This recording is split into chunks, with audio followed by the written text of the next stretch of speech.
Hello students, in previous classes we have discussed about the impulse under our force and law of motion chapter, that is chapter number 2 in our physics. Today we are going to discuss about free body diagram. देखो free body diagram होता क्या है? free body diagram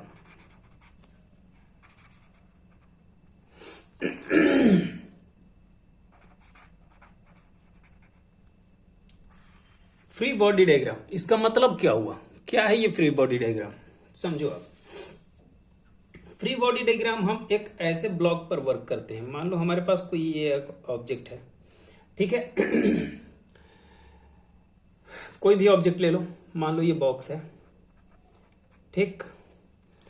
अब इस box को अगर ये किस पोजीशन में है? रेस्ट पोजीशन में। किस पोजीशन में है? रेस्ट पोजीशन में। तो रेस्ट पोजीशन में ये तभी हो सकता है जब इस पर दो फोर्स काम करते हैं। एक तो फोर्स काम करता है अपवर्ड और एक फोर्स काम कौन सा करता है? डाउनवर्ड, ठीक है। अपवर्ड जो फोर्स वर्क करता है उसको हम कहते हैं नॉर्मल रिएक्शन फोर्स। क्या कहते हैं? नॉर्मल रिएक्शन फोर्स, ठीक है। और जो डाउनवर्ड फोर्स काम करता है, तो बताओ किसी भी ऑब्जेक्ट पर डाउनवर्ड कौन सा फोर्स काम करेगा? ग्रेविटी। मीन्स हम इसको क्या कह देंगे? Force due to gravity, due to gravity. तो एक काम कर रहा है इस पर normal reaction force, second is force due to gravity. If both forces are equal, अगर ये दोनों फोर्स क्या हो जाए? Equal. Means if both forces, that is normal reaction force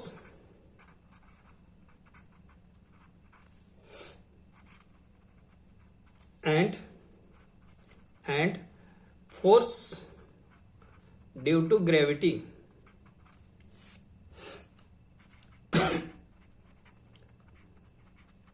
is equal, then क्या हो जाएगा? इसका नेट फोर्स जो है, नेट फोर्स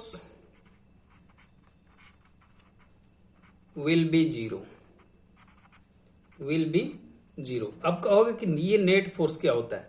तो बेटा देखो, अगर ये नॉर्मल रिएक्शन फोर्स F1 है, ठीक है, कितना है? F1। Force due to gravity ये भी कितना है? F1। Means both are equal. तो नेट फोर्स जो होगा, नेट फोर्स वो क्या होगा? F1 माइनस F1, और ये कितना आ जाएगा? जीरो। क्यों? क्योंकि F1 is equal to F1, ठीक है। ये दोनों इक्वल हैं तो इनका रिजल्ट क्या आएगा? जीरो। नेट फोर्स हम क्या कहते हैं? Difference between both forces is known as net force. तो इन दोनों का अगर हम डिफरेंस निकालते हैं, अगर ये आएगा जीरो पर, मीन्स इसका मतलब क्या हुआ? इसका मतलब ये हुआ कि जो ये बॉडी है, means box will be in rest position. किस पोजीशन में होगा? Rest position. क्लियर है ना? आप क्या करोगे? नॉर्मल रिएक्शन फोर्स और फोर्स ड्यू टू ग्रेविटी, आप इनके पोजीशन को समझो। नॉर्मल रिएक्शन फोर्स जो अपवर्ड वर्क करता है, downward force due to gravity. अब सेकंड जो अपना कंडीशन आता है वो होता है ये तो अपना हुआ first condition, means case number first. Case second देखो, केस सेकंड क्या कहता है कि इस केस में suppose for a little time we have a box here, ठीक है। ये हमारे पास क्या है? एक बॉक्स है, और इस पर ये क्या कर रहा है? स्लाइड कर रहा है। This box is sliding on a surface. ये एक सरफेस पर क्या कर रहा है? स्लाइड कर रहा है। जब ये स्लाइड कर रहा है तब इस पर कितने फोर्स वर्क करेंगे? ये बॉक्स है, ठीक है। तो इस पर कितने फोर्स वर्क करेंगे? पहला तो फोर्स वर्क करेगा अपवर्ड, जिसे हम क्या कह देंगे? Normal reaction. पहले में आप देख चुके हो, इसको हम क्या कह देंगे? Normal reaction force. ठीक है, करेक्ट है ना? दूसरा इस पर कौन सा, मान लो एक इधर से अब ये स्लाइड कर रहा है, तो इसका मतलब कि इधर से भी एक फोर्स वर्क कर रहा है, F1। एक फोर्स इसका अपोज करेगा, इसे कहेंगे F2। और ये एक फोर्स यहां लगेगा इसके सरफेस पर, ये फोर्स क्यों क्या कहलाएगा? Force due to friction. अगर सरफेस पर वर्क कर रहा है, इसका मतलब कि इस पर कोई एक फ्रिक्शन फोर्स भी वर्क कर रहा है, और एक फोर्स इस पर वर्क करेगा, कौन सा? Force due to gravity. इसे कहते हो आप फोर्स ड्यू टू ग्रेविटी, या कहते हो फोर्स ऑफ ग्रेविटी। ठीक है, तो नॉर्मल रिएक्शन फोर्स और फोर्स ऑफ ग्रेविटी ये दोनों क्या है? इक्वल। अगर ये दोनों इक्वल हैं तो ये तो दोनों हो जाएंगे cancel, means net force will be zero here, normal और फोर्स ऑफ ग्रेविटी के बीच में। ये तो हो गए जीरो। अब बचते हैं अपने पास तीन फोर्स। अगर इस केस में मैं नेट फोर्स निकालूं, नेट फोर्स, और नेट फोर्स को आप याद रखिएगा कहते हैं रिजल्टेंट फोर्स। क्या कहते हैं? Resultant force. तो जब भी हम रिजल्टेंट फोर्स निकालेंगे तो ये किसके बीच में निकलेगा? अब ये बाकी जो हमारे पास बचे हुए हैं इन तीन फोर्सेस के बीच में। ठीक है, तो ये क्या होगा? एक तो निकल रहा है F1 माइनस, अब F2 and force due to friction, ये दोनों क्या हो रहे हैं? सेम डायरेक्शन में वर्क कर रहे हैं। जब सेम डायरेक्शन में वर्क कर रहे हैं तो ये दोनों ऐड कर दिए जाएंगे, ये दोनों ऐड होकर के इधर वर्क कर रहे हैं। मीन्स अगर force due to fraction F है, स्मॉल f, तो F प्लस F2 हो जाएगा, होगा ना? और यहां F क्या है, इसे हम यहां लिख लें, F is force due to friction. ठीक है, अब यहां एक केस काम करता है कि F1 is greater then F2 से अगर F1 बड़ा है तो उस केस में F1 is greater than F plus F2, then box will be, box दिखाई दे रहा है ना? Box will be slide in right direction,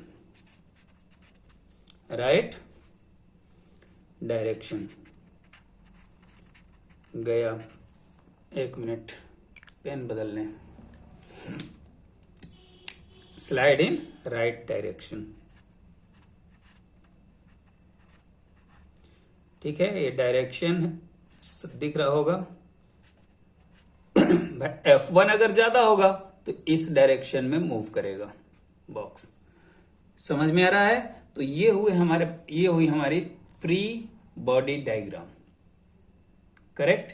अब देखो, अपना एक और होता है कि अगर कोई बॉल कनेक्टेड है, मान लो कोई कोई एक ब्लॉक है जो कनेक्टेड है, हम इस पर डाल दें पेज नंबर 1 एंड डेटेड बाद में। अब देखो पेज नंबर 2, ये जो अपना सेकेंड टाइप अगर हम डिस्कस करने जा रहे हैं तो वो है कनेक्टेड ब्लॉक्स। ध्यान से देखना, बहुत इजी है।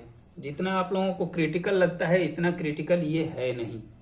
सपोज मान लो हमारे पास दो ब्लॉक्स हैं, एक M1 है और एक M2 है, और ये एक फ्री व्हील पर दोनों तरफ एक स्ट्रिंग के द्वारा हैंग कर रहे हैं। मान लो ये एक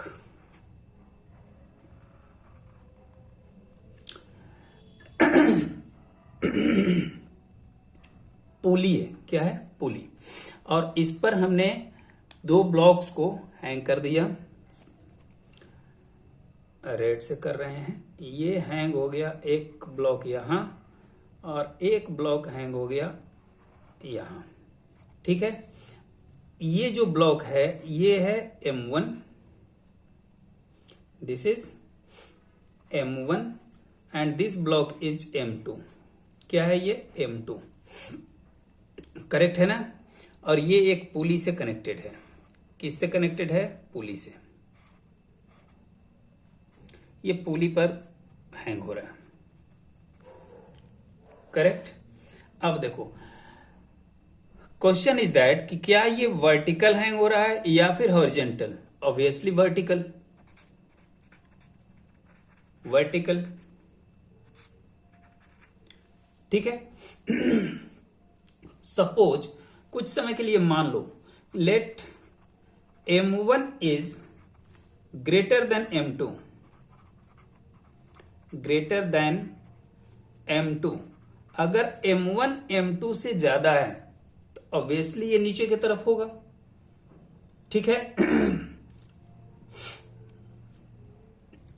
और इस केस में let M1 is greater than M2 and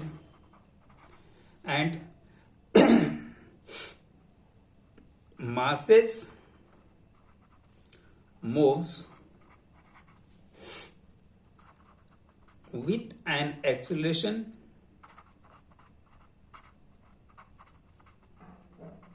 a। Acceleration a से ये मास क्या कर रहा है, मूव कर रहा है। अगर मान लो टेंशन इज t, टेंशन कितना इसमें है, tension is t, let tension is t।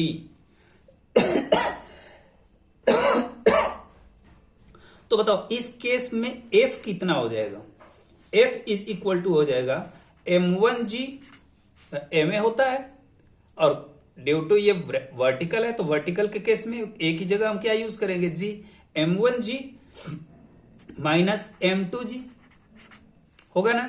अब इन दोनों में G कॉमन है, आप क्या लिख सकते हो, M1 minus M2 into G लिख सकते हो। ये आया अपना फोर्स। अब अगर हम बात करें एक्सेलरेशन की, how to find acceleration in this case, then acceleration is equal to net force, net force upon total mass. ये आपको याद रखना होगा। एक्सेलरेशन इक्वल टू क्या होता है, नेट फोर्स अपॉन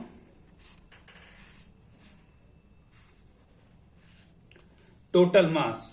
और नेट फोर्स अपना कितना है, F, ये कितना हो जाएगा, F अपॉन टोटल मास कितना है, M1 and M2, M1 plus M2, ये 1 है, ठीक है, M1 plus M2।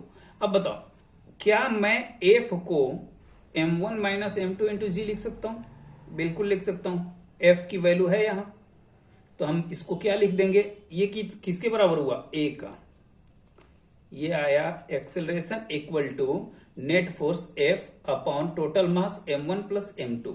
Then on the place of F we can write as A is equal to M1 minus M2 G upon M1 plus क्या हो जाएगा, M2। Clear है ना। ये क्या हुआ, acceleration.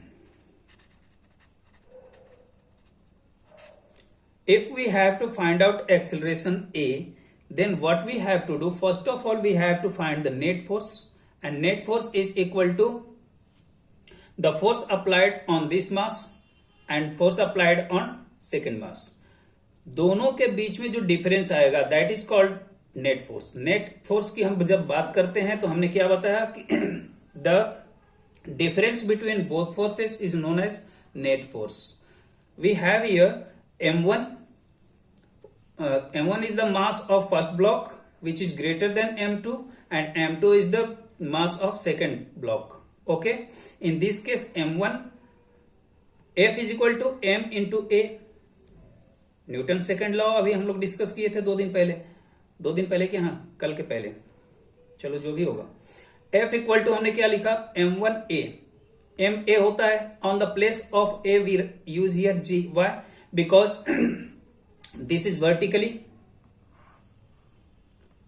string here, so we use g, m1g and same as m2g. The difference between both is known as net force, means m1 minus m2 and into g, because g is the common in both.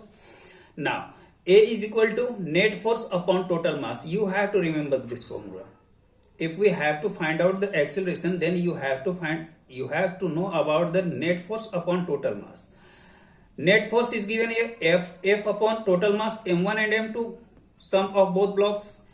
F we can write on the place of F m1 minus m2 into g and upon m1 plus m2, and this is the acceleration between the both blocks. Is that clear? Now if we have to find out the tension, what tension,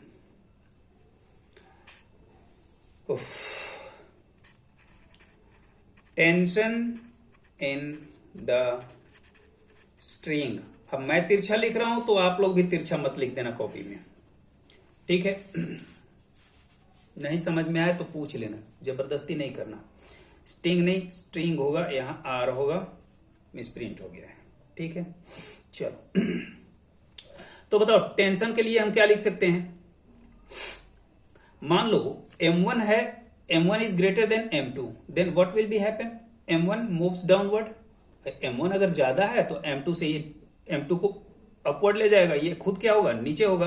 the force acting on its weight acting downward, जो इस पर force लगेगा वो उसको downward लाने की कोशिश करेगा। And the tension in the string acting in upward direction, और जो स्ट्रिंग होगा वो अपवर्ड डायरेक्शन में इसको मूव करेगा। क्लियर है ना? अब इस केस में T इज इक्वल टू क्या होगा, T इक्वल टू क्या हो जाएगा, m1g माइनस m1a होगा। एक तो इसको खींच रहा है नीचे की तरफ, एक अपवर्ड ले जा रहा है, तो मतलब क्या हुआ कि ये इसमें एक्सेलरेशन दे रहा है, एक्सेलरेशन की वजह से हो रहा है।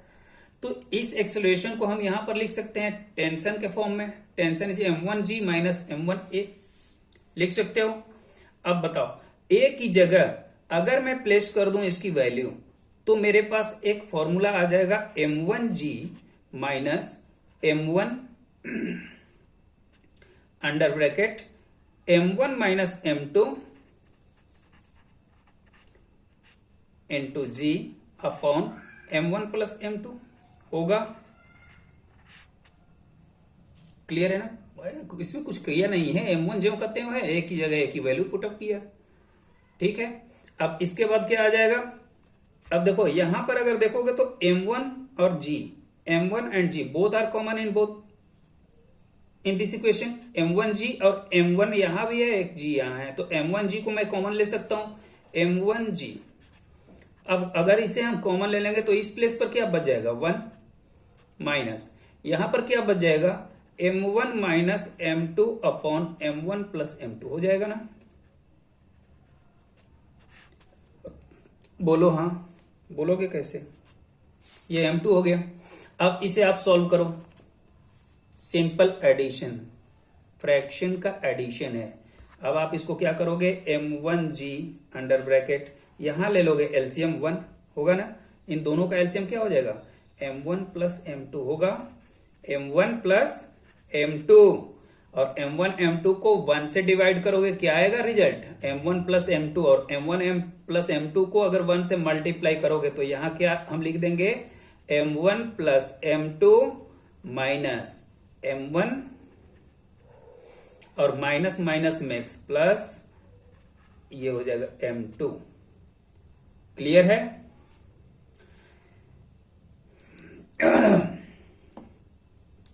अब बताओ इस केस में m1 माइनस है m1 प्लस है, दोनों कैंसिल हो जाएंगे। अब अपना रिजल्ट क्या बन के आएगा, यहां t इक्वल टू मैं क्या लिख सकता हूं, ध्यान से देखोगे तभी समझ में आएगा, मजाक नहीं बना हुआ। यहां आएगा m1g into m2 plus m2 कितना हो जाएगा 2m2 होगा, अपॉन क्या आएगा m1 प्लस m2, और ये क्या इंडिकेट करता है, this is in the form of multiplication, so we can write here 2m1 m2 upon m1 plus m2, और ये किसके इक्वल हो गया, टेंशन के। तो आपका रिजल्ट यहां से क्या आ गया, T इज इक्वल टू क्या आया 2m1 m2 upon m1 plus m2, means if we have the value of mass of both object, then we can find very easily acceleration and tension, और यहाँ जो g है वो gravitational force है, and the value of gravitational force will be is considered as 10, but you have to remember also one more value which is the correct 9.8 meter per second square is that, और 9.8 की जगह आप calculation को easy करने के लिए 10 use करते हो, वहीं आप डाइन को किस में कन्वर्ट करते हो, किलोग्राम फोर्स को डाइन में कन्वर्ट करना होता है, वहां पर आप कैलकुलेट करते वक्त ध्यान रखिएगा कि हमेशा आप यूज करेंगे जी की वैल्यू कितनी 10, not 9.8। is that in this class, after this class you have to use 9.8 meter per second square, is that okay dear? तो इसे आप लोग कॉपी कर लोगे। चलो नेक्स्ट की बात अगर हम करें तो वो है motion of horizontally connected block, motion of horizontally connected blocks।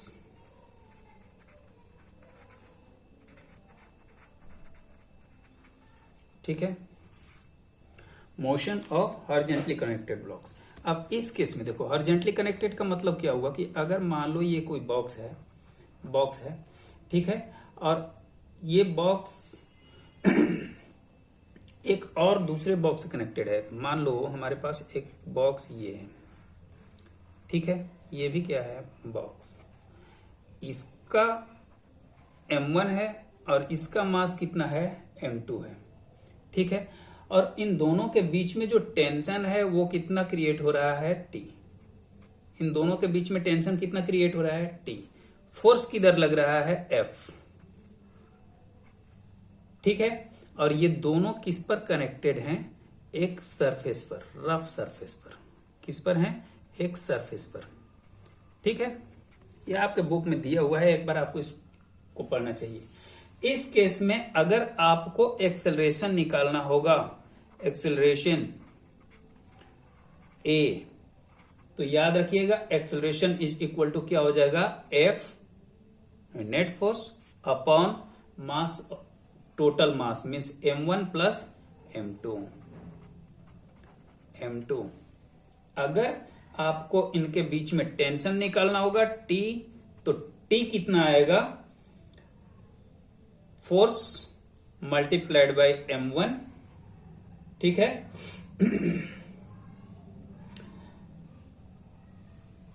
Upon m1 plus m2। ऐसा क्यों होगा, क्योंकि यहां जो फोर्स एक्ट कर रहा है, देखो यहां जो इनके बीच में जो फोर्स एक्ट कर रहा है, तो force acting on mass m2, यहां फोर्स किस पर वर्क कर रहा है, m2 पर वर्क कर रहा है, और ये m2 किससे कनेक्टेड है, m1 से, तो यहां टेंशन कितना हो जाएगा, टेंशन ऑफ स्ट्रिंग, इसका ये जो टेंशन होगा वो कितना हो जाएगा, m1a हो जाएगा, ठीक है। तो यहां आप क्या लिखोगे, tension is equal to F M one, यहां से आपका रिजल्ट क्या आएगा, T is equal to F M one upon M one plus M two. देखो ये डेराइवेशन आने वाला है नहीं, ठीक है, ये आपको फॉर्मूला याद रखना होगा। फॉर्मूला अगर आपको याद है तो आप आसानी से न्यूमेरिकल्स सॉल्व कर सकते हो। समझ में आ रहा है? तो चलो इस पर एक न्यूमेरिकल कर लेते हैं। देखो अपने पास एक क्वेश्चन है। फर्स्ट क्वेश्चन ये कहता है कि two solid blocks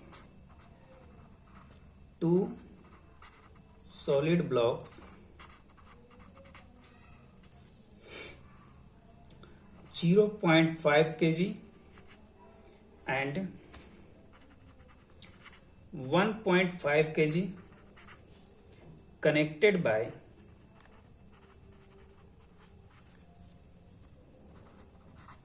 a thread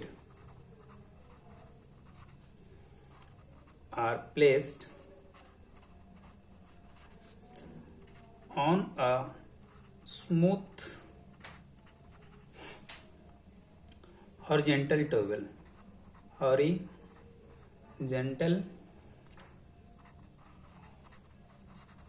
table, ठीक है।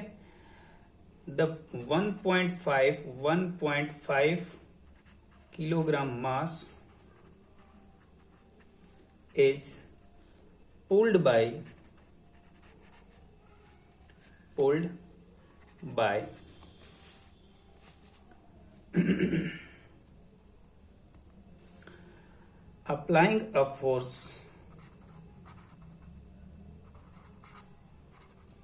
applying a force of 5 Newton, ठीक है।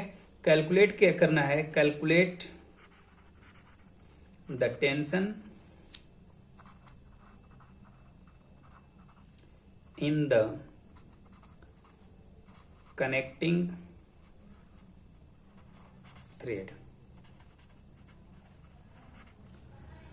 अपने पास दो ब्लॉक्स हैं, ठीक है। ये एक ब्लॉक है जिसका मास कितना है 0.5 kg, दूसरा एक ब्लॉक है और इसका मास है 1.5 kg। कितना है 1.5 kg। ये दोनों एक थ्रेड के द्वारा कनेक्टेड है। इस पर फोर्स वर्क कर रहा है 5 न्यूटन और ये दोनों के बीच में एक टेंशन है। इस पर 5 न्यूटन का फोर्स वर्क कर रहा है और ये किस पर है, एक सरफेस पर, ये एक सरफेस पर है, स्मूथ सरफेस पर, ठीक है। यहां जब अगर हम 5 न्यूटन का फोर्स लगाएंगे तो इन दोनों के बीच में एक टेंशन बनेगा। हमें वही टेंशन कैलकुलेट करना है कि इस थ्रेड में टेंशन कितना हो रहा है, ठीक है। तो इसको देखो, समझो आप इसको। पहले हम सॉल्यूशन में क्या लिखेंगे। पहली बात कि 1.5 kg मास के लिए अगर मैं टेंशन फाइंड आउट करूं तो F minus T is equal to क्या होगा, 1.5 A होगा ना। अब यहां फोर्स कितना अप्लाई हो रहा है, 5 newton, means 5 minus T is equal to क्या हो जाएगा 1.5 A। और ये F क्या होता है, mg, आपको पता होगा, m1g, और ये m1 भाई ये mg आता है और mg को हम क्या लिख दिए यहां पर, फोर्स। 5 दिया हुआ है 5 newton, 5 minus T equal to 1.5 A। ये किसके केस में आ गया, ये किस केस में आ गया, फॉर 1.5 kg मास, ठीक। सेकेंड कंडीशन होता है कि 0.5 kg मास के लिए, इस केस में अगर मैं बात करूं कि टेंशन कितना होगा, तो बताओ 0.5 kg के लिए इस पर टेंशन कितना होगा, 0.5 ही होगा। इस पर तो कोई फोर्स लग नहीं रहा है, एक्स्ट्रा फोर्स तो लग नहीं रहा है, ये फोर्स तो अप्लाई हो रहा है 1.5 kg पर। समझ रहे हो आप? तो इसमें से अगर टेंशन को माइनस कर दो, इस टेंशन को अगर इस न्यूटन में से 5 न्यूटन से माइनस कर देंगे तो हमारा इसका मास पता चल जाएगा। इसका मास आना चाहिए 1.5 इंटू एक्सेलरेशन ए। क्लियर है ना भाई? एम ए होता है, ये एम हो गया इसका, और ये एक्सेलरेशन ए इस डायरेक्शन में है। तो अब यहां टी कितना हो जाएगा, 0.5 A। अब इन दो इसकी वैल्यू, इस टी की वैल्यू अगर आप इसमें रखते हो, ये फर्स्ट इक्वेशन रख लो, मान लो ये फर्स्ट इक्वेशन है, तो put the value of T in equation first, तो यहां क्या आ जाएगा 5 minus 0.5a is equal to कितना आएगा 1.5a। अब इसको इधर लाते हो तो क्या आ जाएगा 5 इज इक्वल टू 0.5a, इस साइड आएगा तो कितना हो जाएगा 1.5a प्लस 0.5a, ये कितना आ गया 2a आया। 1.5a प्लस 5a, ये आ गया क्या कितना 2a, means 2a equal to क्या हो जाएगा 2a equal to 5, then a equal to क्या आएगा a equal to 5/2 that is 2.5, means a की वैल्यू अपनी कितनी आ गई 2.5 what meter per second square. आया समझ में? ये हुई अपनी वैल्यू। कैसे हम फाइंड आउट करते हैं आप इसको ध्यान से समझोगे। हमारा ये एक ब्लॉक है 0.5 kg, ये है 1.5 kg, इन दोनों को थ्रेड से कनेक्ट किया गया है। अगर इस फोर्स को यहां अप्लाई किया गया तो उस केस में 1.5 kg पर की अगर हम बात करेंगे तो mg, यहां f की जगह आप यहां पर लिख सकते हो, इस f की जगह आप अप्लाई कर सकते हो mg, m1g। अब यहां m1 कितना है भाई, ये है सॉरी m1g को मैं क्या लिख सकता हूं f लिख सकता हूं। फोर्स क्या होता है mass multiplied by the gravitational force, ठीक है। या फिर एक्सीलरेशन आप कह सकते हो, acceleration F equal to m है। यहां पर फोर्स कितना दिया हुआ है 5 न्यूटन, 5 हमने रख दिया, 5 minus T is equal to 1.5a। Second case कहता है कि 0.5 kg मास के लिए टेंशन कितना होगा, तो इस पर तो टेंशन, एक्स्ट्रा टेंशन तो इसका 0.5 kg ही होगा ना। इस थ्रेड को अगर हम यहां से पकड़कर खींचेंगे तो इस पर टेंशन कितना आएगा 0.5 kg ही आएगा, जितना इसका वेट है, जितना इसका मास है उतना ही इस पर टेंशन होगा।